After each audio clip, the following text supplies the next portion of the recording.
It started like any ordinary stop. An old woman, soft-spoken, calmly handed over her ID. The officers chuckled, mocking her claims, making quiet jokes about people who play pretend. But the moment her card hit the system, everything stopped. The room went dead silent. No more laughter, no more questions, just wide eyes and a flashing seal on the screen that changed everything. Who is she? Why did the cops suddenly back off? And what kind of power does one woman carry? Before we dive into today's story, I'd love to know where you are watching from. Seeing your comments really reminds me why I do this every day. The early morning sun cast long shadows across Portsmouth's harbor as Beatrice Santos walked along the waterfront, her worn sneakers making soft sounds against the pavement.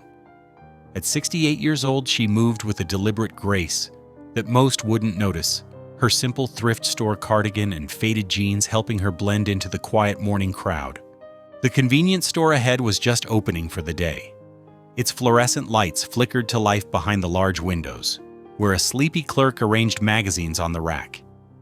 Bea noticed a young woman pulling into the parking lot in a blue sedan, probably stopping for coffee before work. The screech of tires made Bea's head snap up. A black truck came tearing around the corner, and before anyone could react, a man in a dark hoodie leaped out, yanking open the blue sedan's driver's door. "Get out! Now!" The man's voice carried across the morning air. The young woman screamed as he grabbed her arm, trying to drag her from the car. In that moment, something shifted in Bea's demeanor. Her shoulders straightened, her stance widened, and decades of training took over. "Stay calm," she called out clearly, already moving. Her weathered hands, marked with age spots and wrinkles, curled into precise positions as muscle memory kicked in. The carjacker didn't even see her coming. One moment he was threatening the terrified driver, and the next, Bea had him in a perfectly executed hold. Her movements were fluid, practiced, and devastatingly effective. Despite her apparent frailty, she manipulated the much larger man with the skill of someone who had spent years mastering close combat. "What the?" the man started to say, but Bea had already swept his legs out from under him. He hit the ground with a thud, and before he could recover, she had him pinned in a way that looked almost gentle but left him completely immobilized. The young woman stumbled out of her car, shaking. "Oh my God," she whispered, pressing her hands to her mouth. "Oh my God." "You're safe now," Bea said, her voice steady and reassuring. "Take deep breaths. Could you call 911 for me, please?" The woman nodded frantically, pulling out her phone with trembling fingers. In the distance, sirens began to wail. Bea kept the would-be carjacker secured, applying just enough pressure to keep him unconscious, but not enough to cause lasting harm. Her face remained calm, almost serene, as she watched the young woman pace nearby. "How did you... you just..." The woman gestured helplessly, still trying to process what had happened. Bea smiled gently. "Sometimes people aren't quite what they seem. Are you hurt anywhere?" The woman shook her head, hugging herself. "No, I'm okay. Thanks to you. I can't believe... you moved so fast." Two police cars pulled into the parking lot, lights flashing. Officers jumped out, hands on their weapons, but quickly assessed that Bea had the situation under control. "Ma'am," one officer called out, approaching cautiously. "Are you all right?" "Perfectly fine, officer," Bea replied, her voice carrying the natural authority of someone used to command. "This young man attempted to carjack this lady. He's subdued, but will need medical attention when he comes around." The officers exchanged glances, clearly surprised by the scene before them.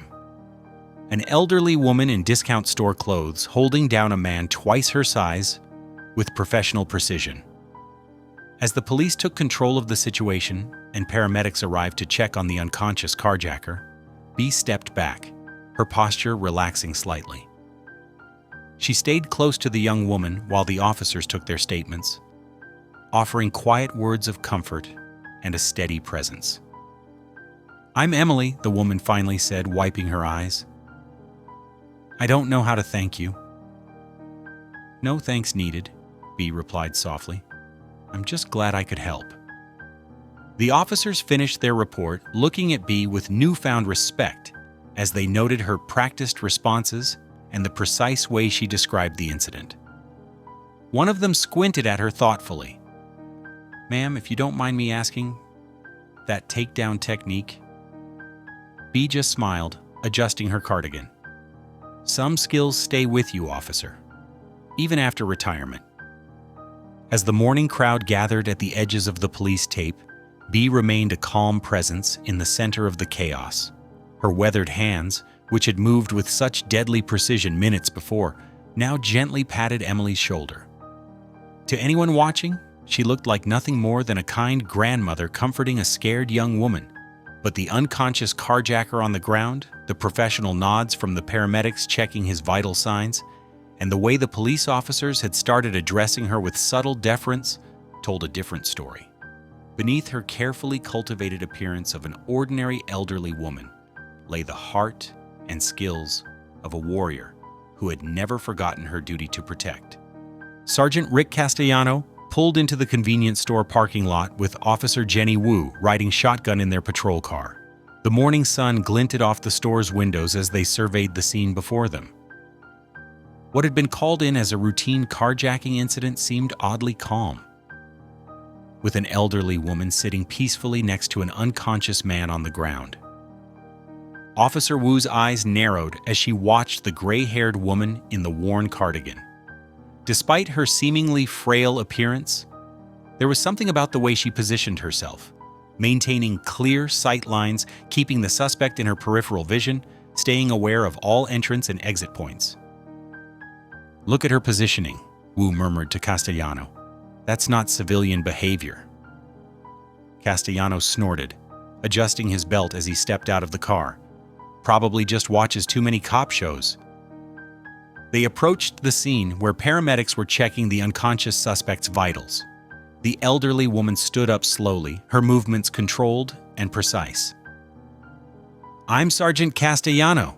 This is Officer Wu, Castellano announced, his tone carrying the bored inflection of someone expecting a routine witness statement. We'll need to see some identification, ma'am. Of course. The woman reached into her pocket with deliberate movements, producing a veteran's ID card. Beatriz Santos, but most people call me Bea. Castellano glanced at the card dismissively. Military, huh? What branch? Navy, B replied simply. Wu noticed how B kept her stance balanced, ready to move in any direction, a habit ingrained through years of training. Let me guess, Castellano smirked, sharing a knowing look with Wu. Weekend warrior? Had fun playing soldier? A slight tightening around B's eyes was the only indication that the comment had registered. Navy SEAL, actually. Commander, retired. Castellano barked out a laugh. Lady, I don't know what kind of stories you're trying to sell, but women weren't even allowed in the SEALs back then.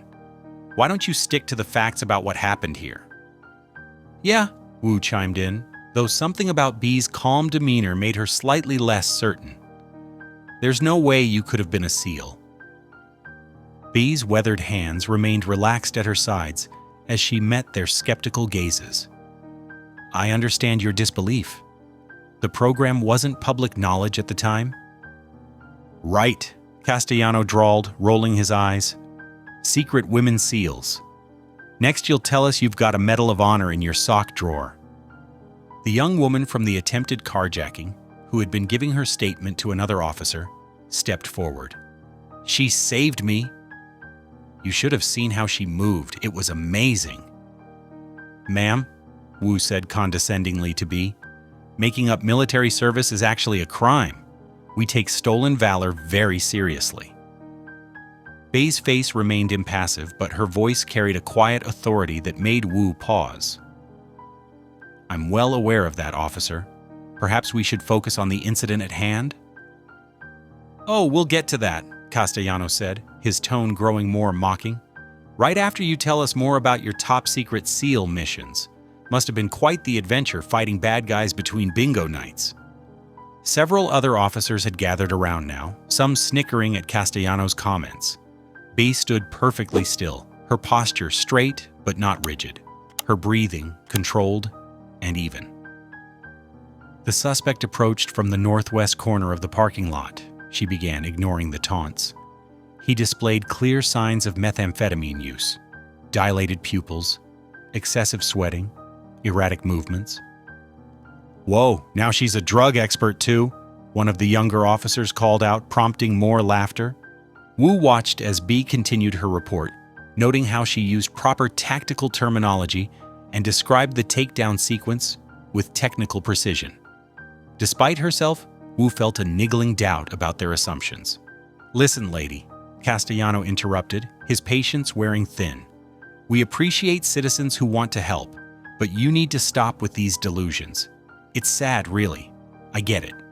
Maybe you had a cousin or a brother in the service, but pretending you were some kind of secret super soldier?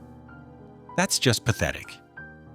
The other officers nodded in agreement, their faces showing a mixture of amusement and secondhand embarrassment. One mimicked a karate chop motion, drawing more chuckles from his colleagues. Through it all, Bee maintained her composed demeanor, though something flickered in her eyes. Not anger or hurt, but a kind of tired recognition, as if she had faced such dismissal many times before. "If you'll excuse me," Bee said quietly, "I believe you have my contact information if you need anything further." She turned to the young woman she had saved. "Emily, do you need a ride home?" Before anyone could respond, the paramedics called out that they were ready to transport the suspect. The officers' attention shifted to the logistics of the arrest, their mockery of Bee temporarily forgotten as they focused on their duties. As Bee walked away with Emily, Officer Wu found herself watching the older woman's retreat. Despite the ridicule she had just endured, Bee's steps were measured and confident, her awareness of her surroundings never wavering. Wu couldn't shake the feeling that they were missing something important about this seemingly ordinary elderly woman in her thrift store clothes. Detective Rico Webb's unmarked police car pulled into the convenience store parking lot just as Bee Santos was walking away with the carjacking victim. His stomach tightened at the sight of the elderly woman in her worn cardigan. He'd seen her around the neighborhood far too often lately, always showing up when someone needed help. "What's the situation here?" Webb called out, stepping from his car. His polished shoes clicked against the asphalt as he approached Sergeant Castellano. "Attempted carjacking, sir," Castellano reported.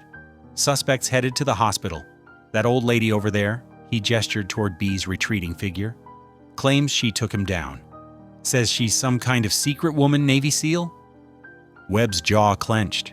He'd witnessed Bee's interventions before, breaking up a mugging last month, stopping a purse snatcher the week before that. Each time she'd displayed unmistakable combat training. Her presence in the neighborhood was becoming a serious problem. "That woman again," Webb muttered, running a hand through his salt and pepper hair.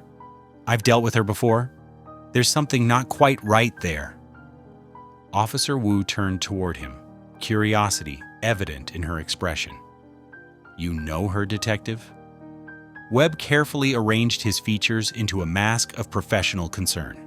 "She keeps showing up at crime scenes, inserting herself into situations, claims different military backgrounds each time." The lie rolled smoothly off his tongue. "Last month, she told me she was Army Special Forces." "But she just said she was a Navy SEAL," Castellano said, frowning. "Exactly." Webb pulled out his notebook, making a show of flipping through previous pages. "I've been keeping track. Sometimes she's a SEAL, sometimes Special Forces. Once she even claimed to be CIA." He shook his head sadly. Classic signs of delusional behavior.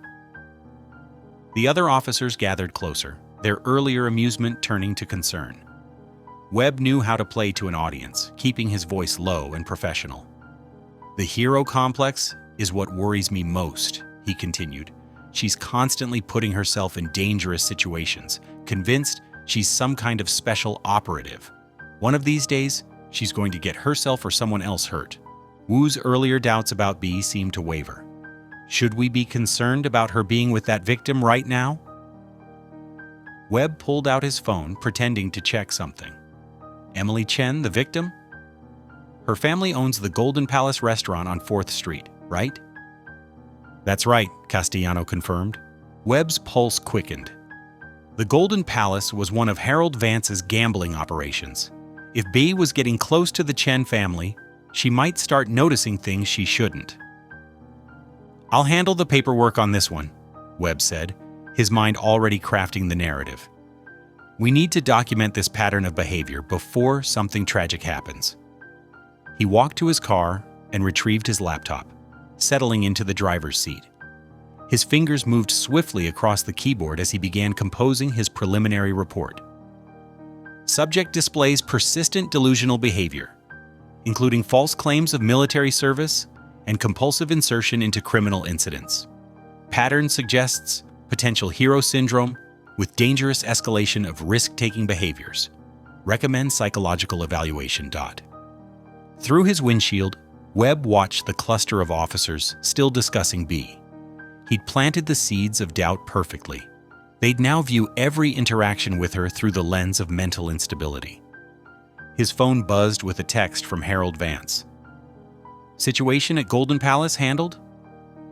Webb glanced at Bea's distant figure, now barely visible at the end of the street. Working on it, he typed back. Potential complication. We'll update soon?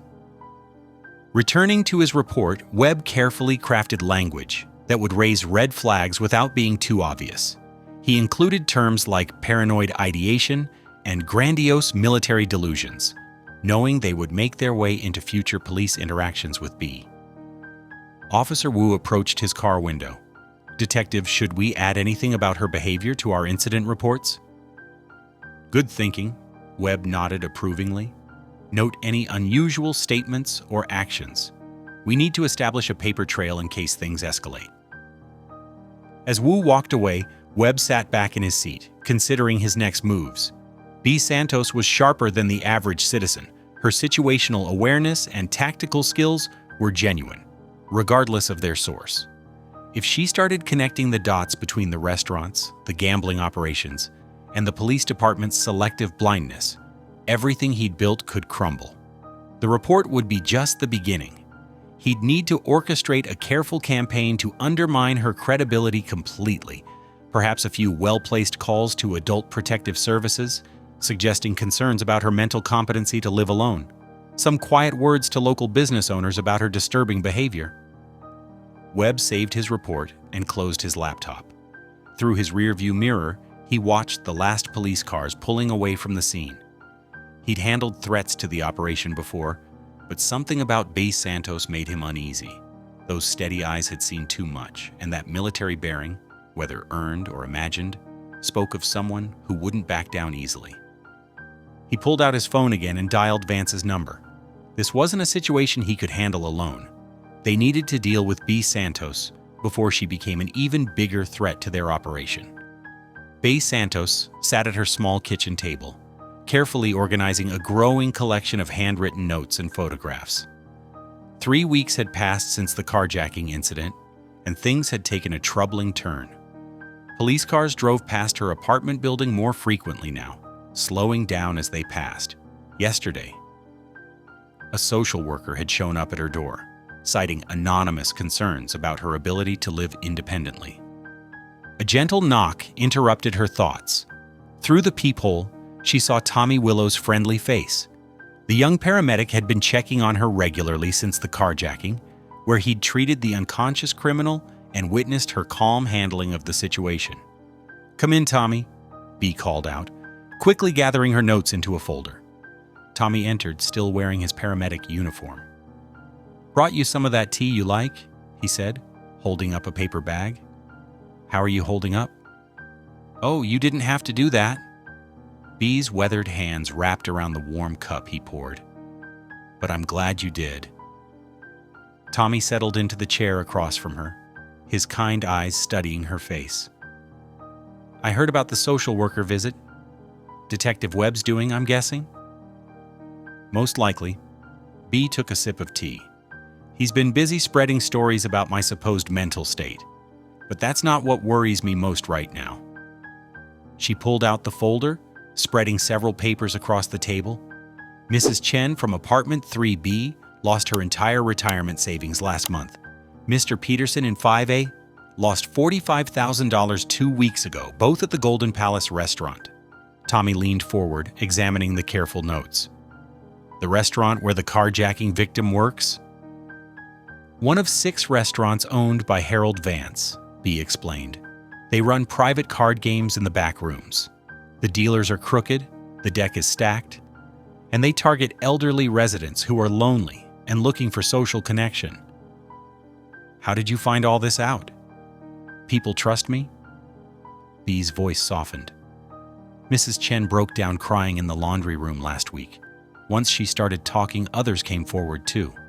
5 victims in this building alone, too ashamed to report it. Tommy's face darkened with anger. We should go to the police. Detective Webb's been taking bribes from Vance for years, B said quietly.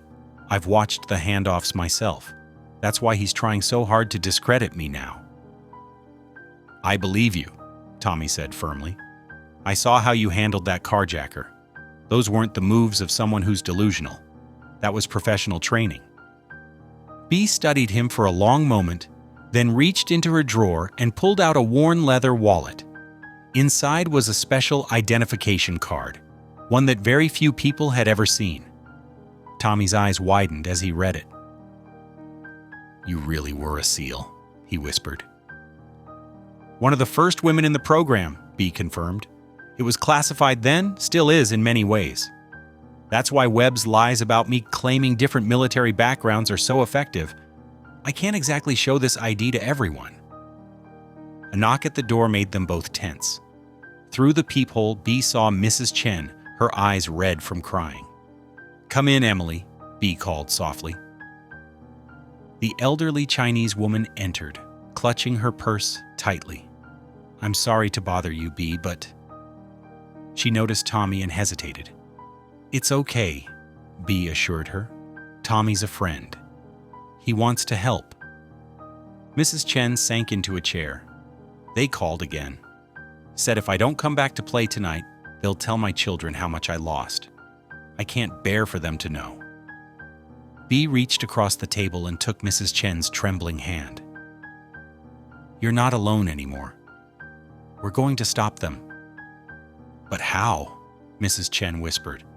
The police won't help. Detective Webb, he's friends with Mr. Vance. Let me worry about that, B said gently. For now, I want you to stay away from the Golden Palace.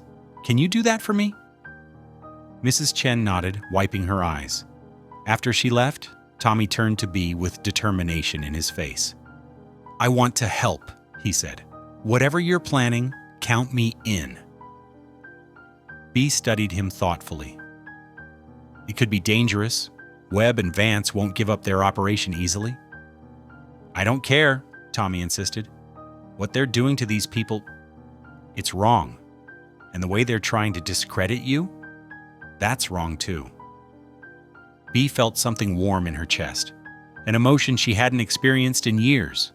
Trust, connection, purpose. All right, she said, pulling out a fresh notebook. First, we need to document everything, every victim, every loss, every threat. Build a case so solid that even Webb can't bury it. As they worked together into the evening, B felt her isolation beginning to fade. In Tommy, she'd found not just an ally, but a friend who saw past the labels Webb was trying to pin on her. And in helping her neighbors, she'd found something she'd been missing since leaving the service. A mission worth fighting for. The fluorescent lights of the Portsmouth police station buzzed overhead as B approached the front desk, a thick manila folder tucked under her arm. She had spent 3 days organizing the evidence: photographs, victim statements, dates, times, and detailed accounts of the gambling scam targeting elderly residents. I need to file a report about organized criminal activity, B said to the desk sergeant, keeping her voice steady and professional. Before the sergeant could respond, Detective Webb's familiar figure emerged from a side door. Mrs. Santos, he said, his tone dripping with false concern. I'll handle this. Webb led her to an interview room, his calculated movements setting off warning signals in Bee's mind. She recognized the setup, the way he positioned himself between her and the door, how he left it slightly open so others could overhear. "Now then," Webb said, not even glancing at her folder, "I understand you've been having some difficulties lately, imagining conspiracies, making accusations." "These are documented cases," Bee replied calmly, sliding the folder toward him. 6 victims from my building alone. Sworn statements about rigged card games at the Golden Palace restaurant. Webb barely touched the folder. "Mrs. Santos, we've received several concerning reports about your behavior, claiming to be a Navy SEAL, approaching elderly residents with wild stories about gambling rings." He leaned forward. "Have you been taking your medications regularly?" The question caught her off guard. "What medications?" "The ones prescribed for your condition." Webb's smile didn't reach his eyes. "We have records of multiple prescriptions." Bee's training kicked in. The falsified medical records were a new tactic, but not unexpected. She maintained her composure, remembering similar interrogation techniques from her military days. "Those records are fabricated, Detective. We both know why you're doing this." Webb's smile vanished. "I'm doing this because I'm concerned about a potentially dangerous individual spreading paranoid fantasies in our community." He stood up. "I'm recommending a psychiatric evaluation before you hurt yourself or someone else." As Bee left the station, her folder rejected, and her complaints officially dismissed, she noticed 2 plainclothes officers trying too hard to look casual near their unmarked car.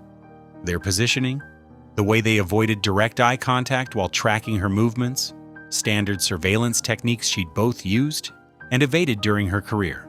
Walking home, she took a deliberately indirect route, confirming her suspicions.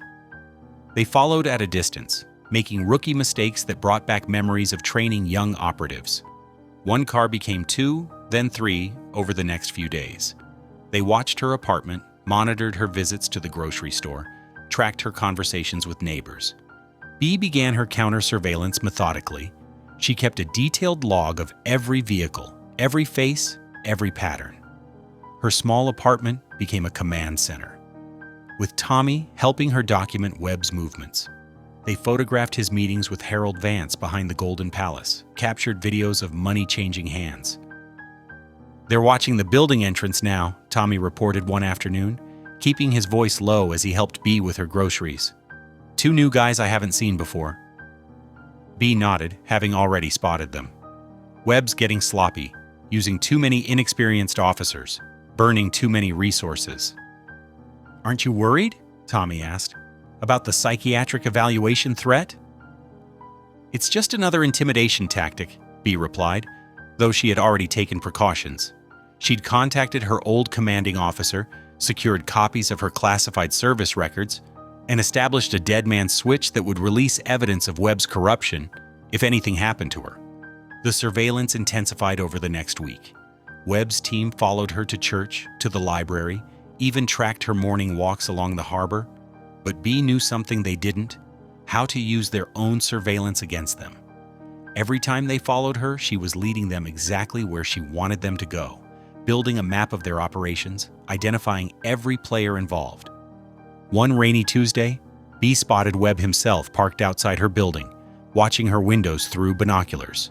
She calmly drew her curtains and added another entry to her growing evidence file. His increasing personal involvement suggested he was getting nervous.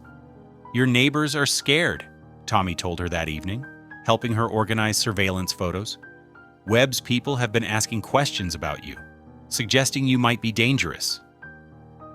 "That's why we document everything," Bee replied, her weathered hands steady as she labeled another photograph. "Every lie they tell, every false report they file, every illegal surveillance operation, it all becomes evidence of their desperation." She paused, studying a photo of Webb meeting with Vance. "They think they're gathering intelligence on me, but they're really just exposing themselves. Every move they make gives us more proof of corruption." Tommy looked at her with concern. But how long can this go on? They're trying to paint you as mentally unstable, and they have the badges and authority to make it stick. B's eyes held the same calm determination that had carried her through countless covert operations. They have badges, she agreed, but I have 40 years of experience in intelligence gathering and counter-surveillance. Webb doesn't realize he's playing my game now, not his. She carefully closed her evidence folder, adding it to a growing stack. The weight of documents felt familiar in her hands, like mission briefings from another life, like the truth waiting to be revealed at exactly the right moment. Through her apartment window, Bee watched Mrs. Chen shuffle down the street with her wire shopping cart. The elderly woman paused at exactly 3:15 in the afternoon, pretending to adjust her scarf while glancing toward the Golden Palace restaurant's back entrance. Right on schedule, a black SUV pulled into the alley. Bee raised her camera, its powerful zoom lens capturing Harold Vance emerging from the vehicle. Detective Webb appeared moments later, accepting a thick envelope that disappeared quickly into his jacket. Mrs. Chen continued her practiced routine, completely ignored by the men who saw her as just another harmless old lady. "Got it," Bee whispered, snapping several clear photos of the exchange. She added these to her growing collection of evidence, carefully organized in multiple locations. Her neighbors had become an invaluable network of observers, their regular routines providing perfect cover for monitoring Webb and Vance's operation. Mr. Peterson, who walked his arthritic dog 4 times daily, documented delivery schedules. Mrs. Rodriguez, who enjoyed afternoon tea by her window, tracked visitor patterns. Each piece of information, meticulously recorded and cross-referenced, painted a clearer picture of corruption. The next morning, Bee sat at her small kitchen table reviewing her findings with Tommy. "Webb's collecting payments every Tuesday and Friday," she explained, spreading out surveillance photos. "The amounts correlate with peaks in elderly gambling losses reported at the Golden Palace." Tommy studied the evidence with growing concern. "This is solid proof of corruption, but Webb's got too much influence at the department. Who can we trust?" Before Bee could answer, heavy footsteps echoed in the hallway. Her military instincts kicked in immediately. "Something's wrong," she said, quickly gathering the documents. "Get these to the safe place we discussed." The door burst open as Tommy slipped the evidence into his paramedic bag. Webb entered first, flanked by 2 uniformed officers. His face wore a triumphant smirk.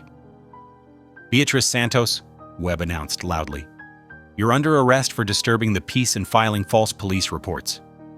He gestured to the officers. "Take her in." Bee remained calm as they approached, noting how Webb's eyes darted around the apartment searching for evidence. She kept her movements deliberate and non-threatening as the officers handcuffed her. "Tommy," she said quietly, "call the number I gave you." Webb stepped between them. "Mr. Willow, I suggest you distance yourself from this situation. Mrs. Santos has been causing considerable disruption in the community with her delusional accusations." The officers led Bee through the building's lobby, past neighbors who watched in shocked silence.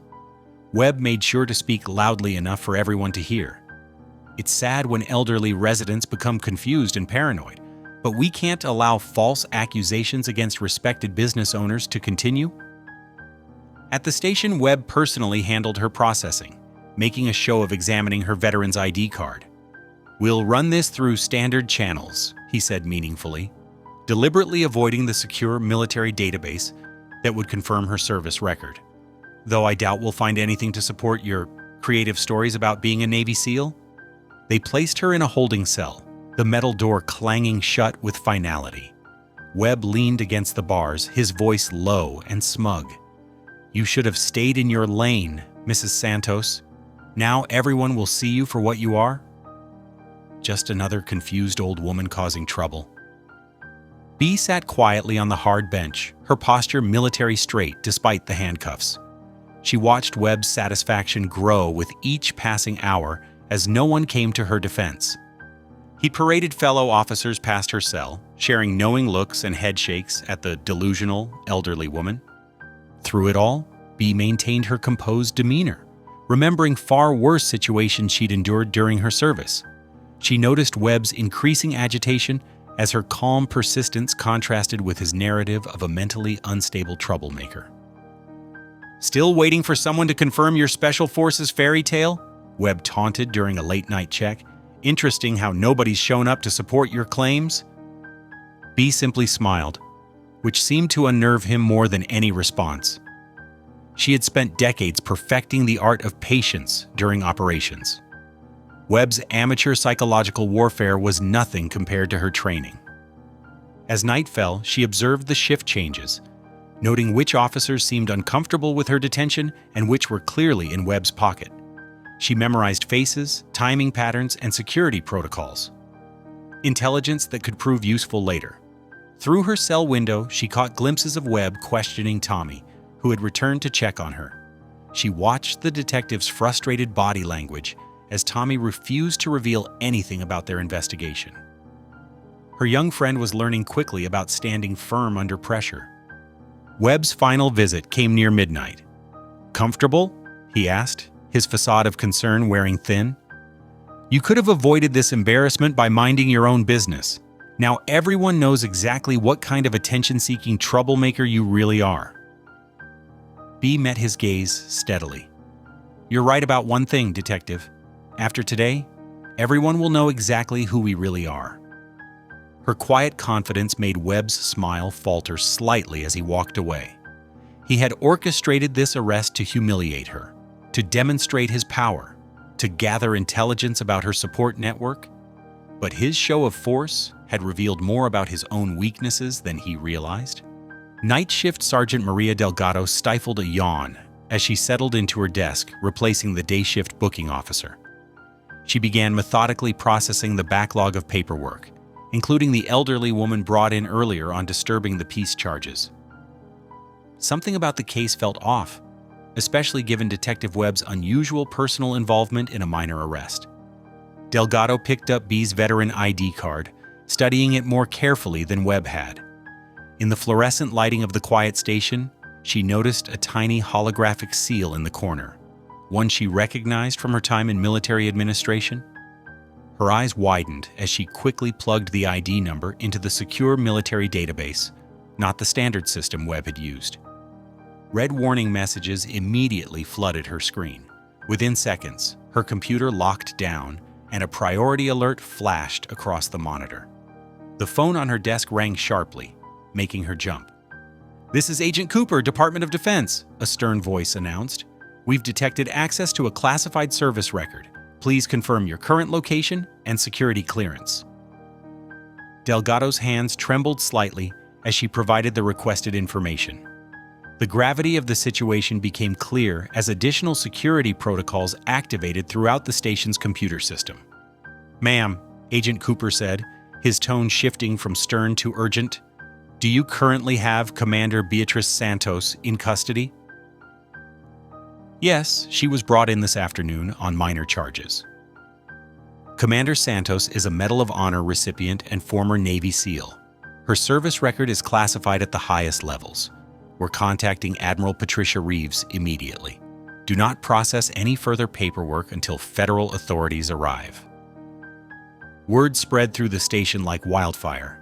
Officers gathered in small groups, whispering and casting uncertain glances toward the holding cells. Those who had witnessed Webb's earlier mockery of Bee looked particularly uncomfortable. Webb burst through the station doors, his face flushed with barely controlled panic. He had received multiple urgent messages about the situation while questioning Tommy. "There must be some mistake," he insisted, trying to access Bee's booking records. But his computer access had been suspended pending investigation. Captain Morrison emerged from his office, his expression thunderous. "Webb, my office now!" The detective's usual confident swagger vanished as he followed his superior. Meanwhile, Sergeant Delgado approached Bee's cell, her demeanor completely transformed. "Commander Santos, I sincerely apologize for this situation. We're expediting your release paperwork." Bee stood calmly, her bearing now unmistakably military. "Thank you, Sergeant. I trust Admiral Reeves has been notified?" Yes, ma'am, she's already en route from Washington. Through the station windows, multiple black SUVs with federal government plates pulled into the parking lot. Agents in dark suits entered the building, their presence creating a ripple of tension among the local officers. In Captain Morrison's office, Webb's attempt to explain his actions was interrupted by a senior federal agent. Detective Webb, given the severity of this situation, you're being placed on immediate administrative leave. Please surrender your badge and weapon pending investigation. The corrupt detective's face turned ashen as he realized the full implications of his actions. He had deliberately attempted to discredit a decorated war hero, interfering with a federal investigation in the process. As B emerged from the holding area, the entire atmosphere in the station had shifted. Officers who had earlier dismissed her now stood at respectful attention. The federal agents treated her with marked deference, quickly escorting her to a private conference room. Tommy arrived just as Admiral Patricia Reeves strode through the station doors. The Admiral's silver hair and commanding presence drew every eye in the room. Her dress uniform displayed decades of service and the highest military honors. "Where is Commander Santos?" Reeves demanded, her voice carrying the authority of someone accustomed to immediate compliance.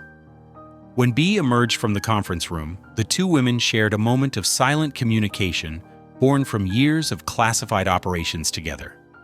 Reeves turned to address Captain Morrison, who had hurried to greet her. "Captain, I trust you understand the seriousness of this situation," Reeves stated firmly.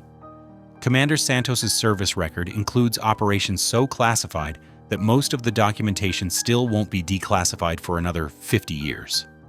Morrison nodded nervously. "Yes, Admiral. We're conducting a full investigation into Detective Webb's actions and any potential corruption within our department." Reeves's stern expression softened slightly as she turned back to B. "Commander, it seems you've uncovered another situation requiring your unique skills.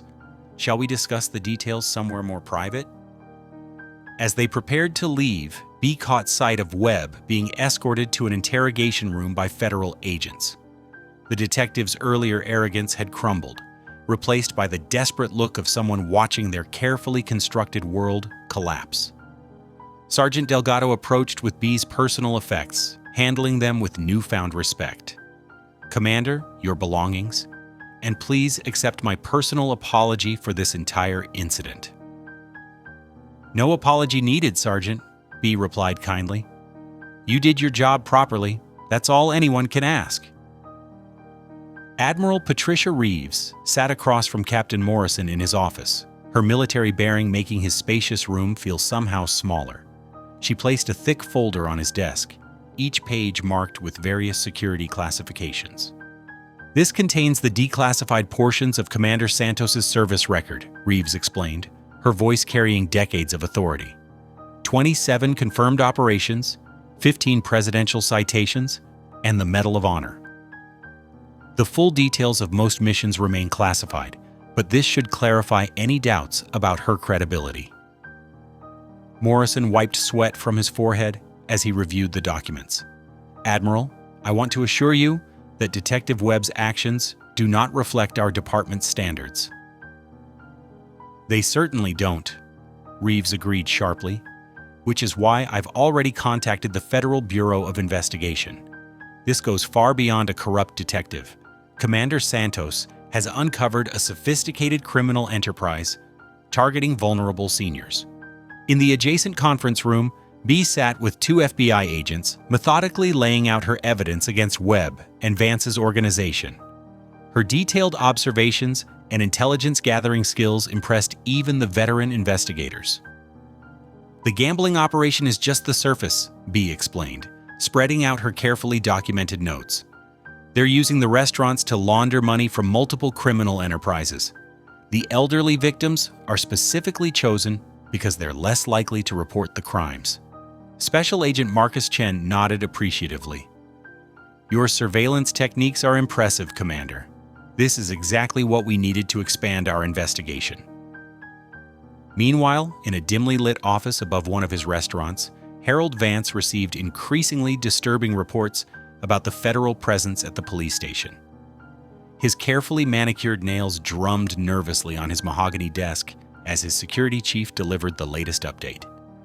"They're going through everything, boss," the man reported anxiously. "Webb's been suspended, and that old lady? Turns out she's some kind of decorated war hero. The feds are taking her word as gospel." Vance's controlled exterior cracked slightly as he slammed his fist on the desk. "This is unacceptable. One elderly woman threatens to destroy everything we've built?" He stood and walked to the window, staring out at the harbor lights. "She needs to be dealt with, permanently." "But boss, with the feds involved..." "I don't care," Vance snapped.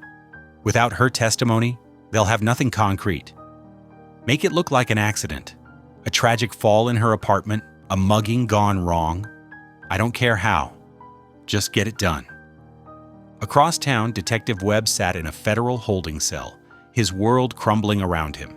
Years of carefully hidden corruption were being exposed hour by hour. His phone had been seized, its contents already revealing dozens of suspicious contacts with Vance's organization. A federal prosecutor entered his cell carrying a thick file. "Detective Webb, I'm here to discuss the possibility of cooperation. Your situation is extremely serious, but there might be room for leniency if you help us bring down the bigger fish." Webb's face twitched as he considered his options. "What kind of leniency are we talking about?" "That depends on how valuable your information proves to be. Mr. Vance's organization has been on our radar for some time. You could help us break it open." Back at the station, Admiral Reeves and Bee walked together through the now respectful corridors. Officers who had previously dismissed Bee now stood straighter as she passed, their earlier mockery replaced by professional courtesy. "Just like old times," Reeves said quietly. "You finding trouble that needs fixing?" Bee smiled slightly. "Some things never change, Admiral. These people needed help, and I was here to provide it." "The FBI is taking over the case," Reeves informed her. "They're setting up a safe house until this is resolved. Vance isn't the type to go down quietly." "I won't hide," Bee stated firmly. "These are my neighbors, my community. They need to see that standing up to criminals is possible." Reeves recognized the familiar determination in her former subordinate's eyes.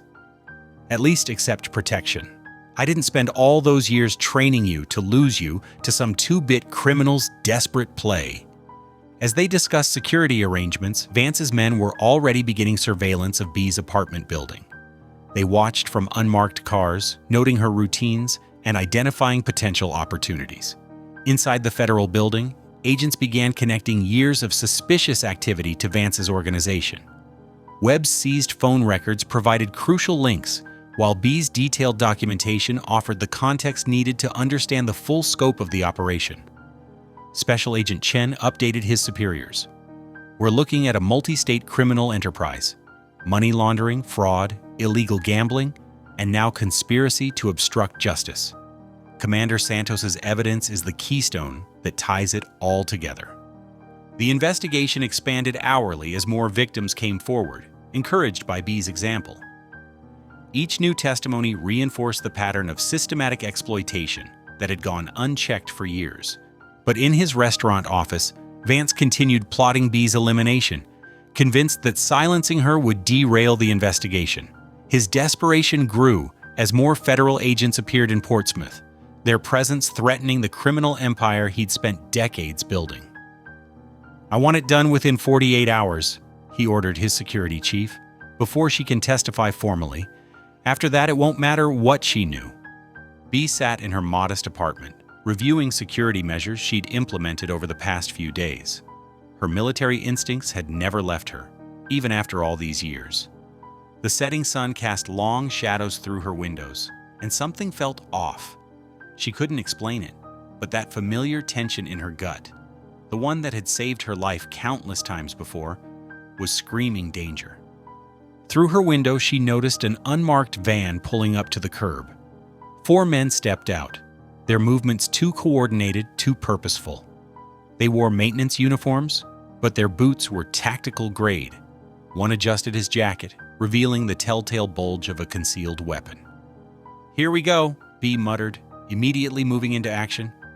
She pressed the emergency alert button she'd installed, sending signals to both the FBI surveillance team and building security. But she knew help would take precious minutes to arrive. The elderly woman next door, Mrs. Chen, was watching her evening shows at full volume. Down the hall, the Martinez family would be having dinner. 12 other apartments, all filled with innocent people who could become collateral damage. B pulled her go-bag from under the bed. Old habits die hard. Inside was everything she needed: zip ties, smoke grenades from her military days, and her personal defense weapon. She quickly moved to the building's fire alarm and pulled it, starting the evacuation process. "Mrs. Chen?" B pounded on her neighbor's door. "Remember the evacuation drill we practiced? This is not a test. Go now." The sound of heavy boots on the stairwell told her the killers were moving fast. B herded confused residents toward the back exit, her voice carrying the unmistakable tone of command that sparked immediate obedience. "Stay together, move quickly, no elevators," she ordered, helping Mrs. Martinez with her 2 small children. The familiar weight of combat settled over her as she positioned herself between the civilians and the approaching threat. The first attacker rounded the corner, weapon raised. B was already moving. Her weathered hands hadn't forgotten their training. She struck like lightning, disarming him with a precise strike to the wrist before driving her elbow into his throat. The man dropped, gasping. A second assassin opened fire, bullets splintering the hallway walls. B rolled behind a concrete support column, calculating angles and positions just as she had decades ago in combat zones across the world. She could hear more residents evacuating down the back stairs. Good. Every second she bought them increased their chances. "Martinez family clear? Chen, family clear?" She counted under her breath, keeping track of her neighbors even as she planned her next move. She pulled a smoke grenade from her bag, mentally mapping the hallway layout. The smoke filled the corridor quickly, and B moved through it like a ghost. Her body might be older, but muscle memory took over. 2 more attackers went down hard, one with a crushed knee, another unconscious from a precise strike to the temple. The 4th man, clearly the team leader, proved more challenging. They engaged in close combat, trading brutal strikes in the confined space. He was younger, stronger, but B had spent a lifetime perfecting her technique. She absorbed a punch that would have knocked out someone half her age, countering with a devastating combination that sent him staggering. "Clear the building, everyone out!" she shouted between exchanges, hearing more residents fleeing. The sound of approaching sirens filled the air. Backup was finally coming. The team leader pulled a knife, its blade glinting in the emergency lights. B's eyes narrowed. She'd faced worse in darker places than this. He lunged, blade slashing through the space where she'd been a moment before. But B had already moved, turning his momentum against him. The knife clattered to the floor as she locked him in a chokehold perfected through years of training. "Stay down," she commanded as he struggled. "It's over." FBI agents stormed the building, led by Special Agent Chen. They found B securing the last attacker with zip ties, 4 professional killers neutralized by 1 elderly woman. The scene told its own story: precision takedowns, minimal collateral damage, and most importantly, no civilian casualties. "Commander Santos," Chen said, taking in the scene with obvious respect. "Looks like you didn't need our help after all." B straightened up, her breathing controlled despite the exertion. "The residents are evacuated through the back exit. You'll want to check them for shock, especially Mrs. Chen. She has a heart condition." The agents quickly secured the scene as B provided a detailed briefing on the attack.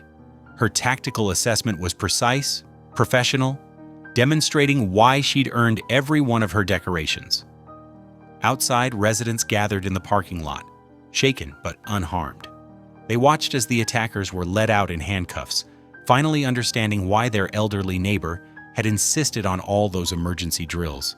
Mrs. Chen approached B, clutching her hand. "You saved us.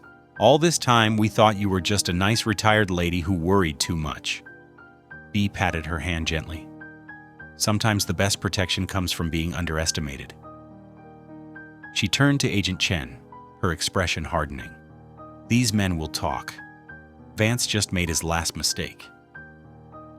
Smoke began filling the hallway as flames erupted from one of the apartments where stray bullets had struck a gas line. The acrid smell mixed with gunpowder as B assessed the new threat. Fire alarms blared through the building, adding to the chaos. "Fire! Everyone move to the stairwells!" B shouted, her voice carrying over the din. She could hear coughing from several apartments. Not everyone had evacuated during the initial attack. The remaining 2 assassins used the confusion to press their advantage. Bullets whizzed past as B dove behind a corner, her shoulders screaming in protest. The smoke was getting thicker, making it harder to breathe. "Help!" The cry came from apartment 312. Mrs. Rodriguez, 87 years old with a bad hip. B had to reach her. Moving low under the smoke, B sprinted across the open hallway. A bullet grazed her arm, but she barely felt it. She kicked in Mrs. Rodriguez's door to find the elderly woman trapped behind a fallen bookshelf. "I've got you," B assured her, lifting the heavy shelf despite her injured shoulder. The smoke was getting dangerously thick now. "Keep your head down and stay close to me." Another burst of gunfire forced them to wait behind the doorframe. B could hear more cries for help from other apartments. The heat was intensifying, and parts of the ceiling were starting to crack. "When I say run, head straight for the stairs," B instructed Mrs. Rodriguez. She pulled out her last smoke grenade and threw it toward the attackers. "Run!" They made it to the stairwell just as flames burst through one of the apartment doors. B helped Mrs. Rodriguez start down the stairs before turning back. She could hear Mr. Patterson calling out from 415. The 2 assassins were still pursuing, but the smoke from both the fire and her grenade had them disoriented. B used their confusion to her advantage. She struck the first man from behind, driving him into the wall with enough force to crack plaster. The second man fired blindly, his bullets embedding in the ceiling. B's lungs burned as she fought through the thickening smoke. The temperature was rising rapidly, and she could hear the building's structure groaning. She had to move fast. Mr. Patterson was unconscious when she reached him, overcome by smoke. B hoisted the elderly man over her shoulder in a fireman's carry, her injured body protesting. The remaining assassin appeared through the smoke, but a falling ceiling beam struck him before he could fire. The journey to the stairwell was a nightmare of heat and choking smoke. B's vision was starting to blur, but she forced herself forward. Her military training kicked in, one foot in front of the other. Keep moving, complete the mission. She could hear sirens outside and the sound of fire trucks arriving. The stairwell was filling with smoke now too. B's legs trembled with each step down, Mr. Patterson's weight becoming almost unbearable. 2 floors down, she encountered Mrs. Chang struggling to descend the stairs with her oxygen tank. Without hesitation, B shifted Mr. Patterson to one shoulder and helped support Mrs. Chang with her free arm. "Almost there," she encouraged, though her own breathing was becoming labored. "Keep moving." The final flight of stairs seemed endless. B's injuries were catching up with her. The bullet graze, possible smoke inhalation, burns she hadn't even noticed getting. But she refused to stop. They burst through the exit door into the cool night air. SWAT team members rushed forward to help as B's legs finally gave out. She managed to ease Mr. Patterson and Mrs. Chang down safely before collapsing. "Multiple civilians need medical attention," she reported to the nearest firefighter, her voice barely a whisper. "2 hostiles down on 4th floor, 1 on 3rd. Watch for weapons." The world started to fade as paramedics surrounded her. She could hear them calling out medical terms, felt oxygen being placed over her face. Through dimming vision, she saw her residents being cared for, safe, alive, protected. BP dropping, possible smoke inhalation, multiple trauma sites, a paramedic called out. "We need to move her now." News cameras captured footage of B being loaded into an ambulance, her small frame dwarfed by medical equipment. Reporters interviewed shocked residents, who described how their elderly neighbor had turned into a one-woman rescue team. "She saved us all," Mrs. Rodriguez told the cameras, tears in her eyes. "She fought off those men and then went back into the fire to save more people. She's a real hero." The story spread rapidly across social media and news networks. An elderly woman, a former Navy SEAL, fighting off armed attackers while rescuing her neighbors from a burning building. Helicopter footage showed the extent of the fire damage and the precise trail of neutralized threats Bee had left in her wake. As emergency vehicles lit up the night with red and blue flashes, the full scope of Bee's actions became clear. 4 armed assassins neutralized, 3 residents saved from the fire, and not a single civilian casualty. The cost had been high, Bee's injuries were serious, but she had completed her mission. The ambulance sped toward Portsmouth Regional Hospital, sirens wailing through the night. Inside, paramedics worked frantically to stabilize their patient, amazed that someone her age had accomplished so much while sustaining such injuries. But then again, they were learning what others had learned before. Beatrice Santos was no ordinary elderly woman. The hospital room was quiet except for the steady beeping of monitors. 2 FBI agents stood guard outside, while Tommy Willow sat beside Bee's bed, his paramedic uniform wrinkled from a long shift. Admiral Patricia Reeves occupied the other chair, her commanding presence undiminished by the late hour. Bee's injuries were serious, but stable. Smoke inhalation, second-degree burns, a bullet graze, and various cuts and bruises. The doctors had been amazed by her resilience, though they insisted on keeping her for observation. "You should get some rest, Tommy," Bee said softly, her voice still raspy from the smoke. Tommy shook his head. "Not leaving you unprotected, ma'am? We know Vance is desperate now." "She's right about rest, but wrong about being unprotected," Admiral Reeves added, her silver hair catching the dim light. "I've faced worse threats than Harold Vance." Neither of them noticed the orderly who slipped into the adjacent supply room, or how he carefully closed the door. Harold Vance had spent considerable money acquiring a hospital uniform and fake ID badge. He checked his concealed weapon while listening to the voices through the thin wall. In the hallway, Detective Webb sat in an interview room with 2 FBI agents. His career was over. The evidence Bee had gathered was irrefutable. Now he faced a choice between full cooperation or life imprisonment. "Start from the beginning," the lead agent prompted. "Tell us everything about Vance's operation." Webb's shoulders slumped. It started 3 years ago. Small payments to look the other way on gambling violations. Then it got bigger. Protection money, evidence tampering, intimidating witnesses. A nurse walked past the room, glancing in briefly. Webb didn't recognize him as one of Vance's men, recording every word of his betrayal. In Bee's room, Tommy stood to stretch his legs. "I'll grab some coffee. Admiral, would you like any?"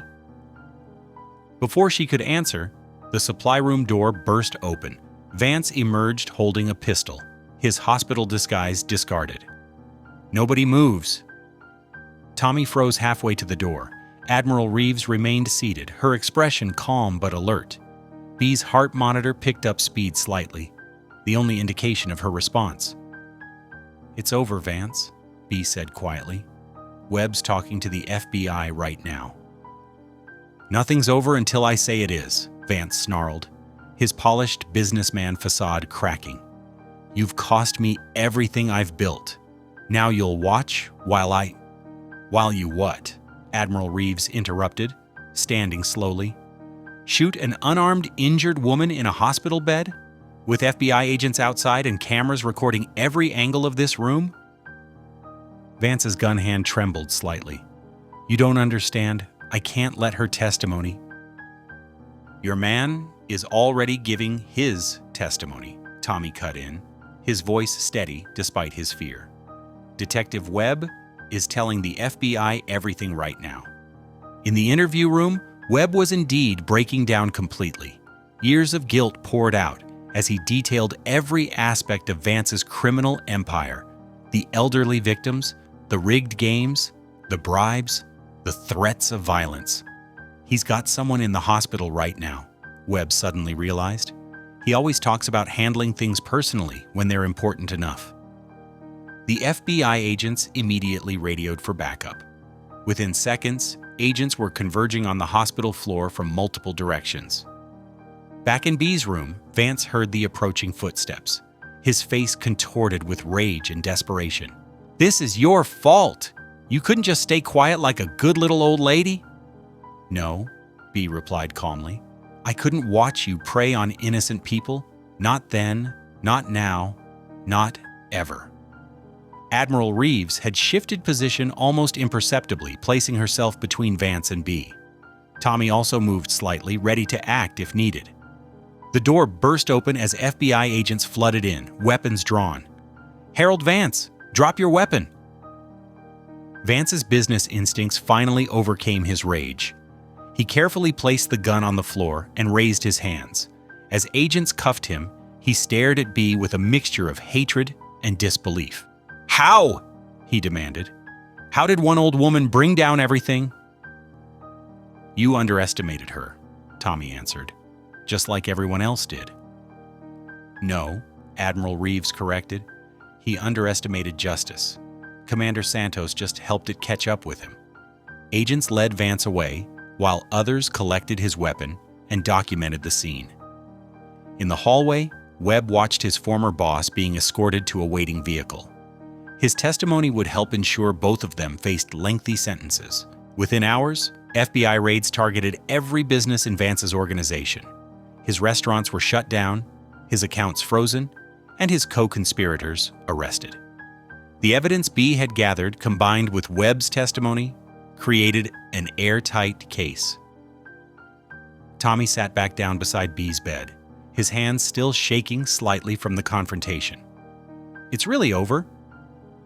"Yes," B agreed, her voice tired but satisfied. "The neighborhood will be safer now. The victims will get justice." Admiral Reeves smiled at her former subordinate.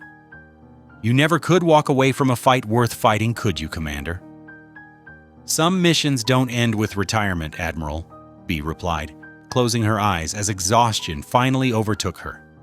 The monitors beeped steadily, marking the quiet end of a long battle for justice. The days following Vance's arrest brought a steady stream of visitors to B's hospital room. Her neighbors from the apartment building came bearing homemade meals and heartfelt thanks, their eyes bright with admiration for the woman who had protected them so fiercely.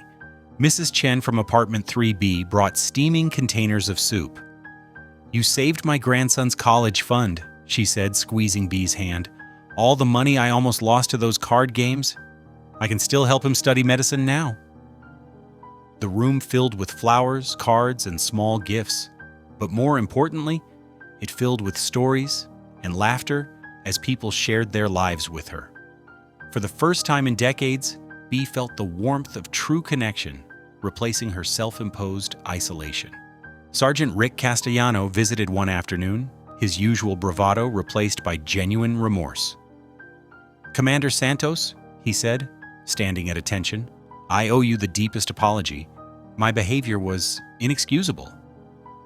"At ease, Sergeant," B replied with a gentle smile. "We all make mistakes." "This was more than a mistake. It was prejudice, plain and simple." Castellano pulled up a chair. "I've started working with the department to create better veteran recognition programs. No service member should ever face the disrespect I showed you." Officer Jenny Wu joined these efforts, helping organize community events that brought police and veterans together. The initiative grew rapidly, breaking down barriers and building understanding throughout Portsmouth. Tommy visited daily, often bringing coffee and updating B on his progress toward joining the police academy. "You showed me what real courage looks like," he told her. "Not just physical bravery, but standing up for what's right even when nobody believes in you." "You believed in me?" B reminded him. "When it mattered most." Their friendship deepened as Tommy shared his hopes and fears about law enforcement. B found herself naturally falling into a mentoring role, sharing wisdom gained from decades of service. As her strength returned, B began receiving visits from young veterans struggling with their return to civilian life. Her room became an informal counseling center where she listened with deep understanding to their challenges. "You're not alone," she would tell them, sharing her own journey from isolation to community. "There's no shame in needing help and no weakness in finding new purpose." 3 weeks after the shooting, B returned home to a transformed apartment building. The residents had organized a welcome-back party in the community room, complete with hand-painted banners and potluck dishes from a dozen different cultures. Looking around at the smiling faces, Tommy in his paramedic uniform, Mrs. Chen with her grandson, Castellano and Wu in civilian clothes, B felt tears in her eyes. These weren't just neighbors anymore. They were family. As she recovered fully, B started teaching self-defense classes for elderly residents in the building's recreation room. Her students learned basic techniques while sharing stories and building confidence. The classes became social events, strengthening the bonds between neighbors. "Remember," she would tell them, "age is just a number. What matters is looking out for each other." The Portsmouth community embraced her fully, no longer seeing just a quiet elderly woman, but recognizing the hero who had lived among them all along. More importantly, they saw her humanity, her kindness, her wisdom, and her deep capacity for connection. B had found what she'd been missing since leaving the service. Not recognition or acclaim, but genuine belonging. In protecting her community, she had discovered her true home. If this one resonated with you, stick around. I've got another story waiting for you tomorrow, and who knows, it might be just what you needed to hear.